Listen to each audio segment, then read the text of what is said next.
அன்பு நண்பர்களே, அனைவருக்கும் அன்னை சமையல் உமாவின் அன்பான வணக்கங்கள். இன்னைக்கு அன்னை சமையலில் பார்க்க போகிறது எல்லாருக்கும் பிடிச்சமான ஒரு ரெசிபி, சேமியா பாயாசம். 3 பாதாம் சேர்த்துக்கலாம். இப்போ இது சூடான தண்ணியில் 20 நிமிஷம் ஊற வச்சுக்கலாங்க. இப்போ இதை எடுத்து தனியாக வச்சிடலாம். இப்போ 20 நிமிஷம் ஆகிடுச்சுங்க. இப்போ பாதாம்லேருந்து தோல் எடுத்துடலாம். தோலோடய போட்டிங்கன்னா கலர் மாறிடும், அதுக்காக தான் எடுக்கிறோம்.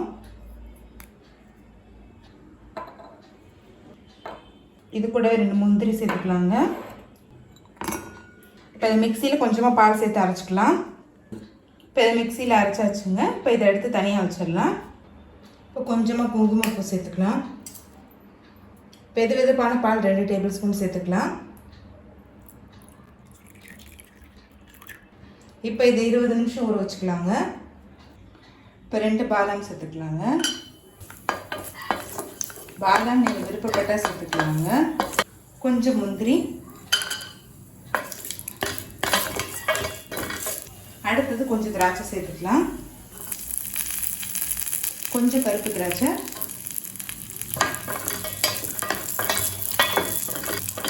இது எல்லாத்தையும் நல்லா வறுத்தாச்சுங்க. இப்போ 1/2 கப் சேமியா சேர்த்துக்கலாம். சேமியா கலர் நல்லா மாறுற வரைக்கும் வறுத்துக்கலாங்க. ஸ்லோலே வச்சு வறுத்துக்கோங்க. நல்லா பொன்னிறமாக மாறணும். ஏற்கனவே ரோஸ்டடாக இருந்தால் கூட நல்லா வறுத்துக்கோங்க. இப்போ சேமியா கலர் பாருங்கள் நல்லாவே மாறி இருக்குது. இந்த அளவுக்கு வறுத்துக்கோங்க. இப்போ இதை எடுத்து தனியாக வச்சிடலாம். தேவையான அளவு தண்ணி சேர்த்துக்கலாம். இப்போ வறுத்து வச்சுருக்க சேமியாவே இதில் சேர்த்துக்கலாங்க.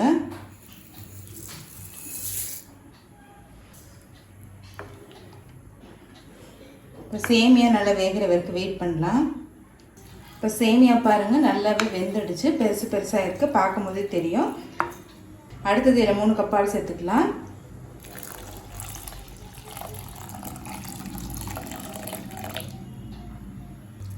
பால் திக்காக இருந்ததுன்னா பாயச டேஸ்ட் ரொம்பவே நல்லா இருக்குங்க. பால் சேர்க்குற பிறகு ஒரு 2 நிமிஷம் ஸ்லோலே வச்சிடலாம்.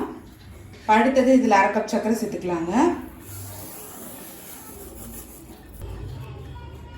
இப்போ சர்க்கரை நல்லா கரையிற வரைக்கும் வெயிட் பண்ணலாம். இப்போ 3 ஏலக்காயை தட்டி போட்டுக்கலாம். அரைச்சி வச்சுருக்க பாதாம் முந்திரி விழுதை சேர்த்துக்கலாம். இப்போ மிக்ஸ் பண்ணி வச்சுருக்க குங்குமப்பூ பாருங்கள் நல்லாவே கலர் மாறி இருக்குது, இதையும் சேர்த்துக்கலாம்.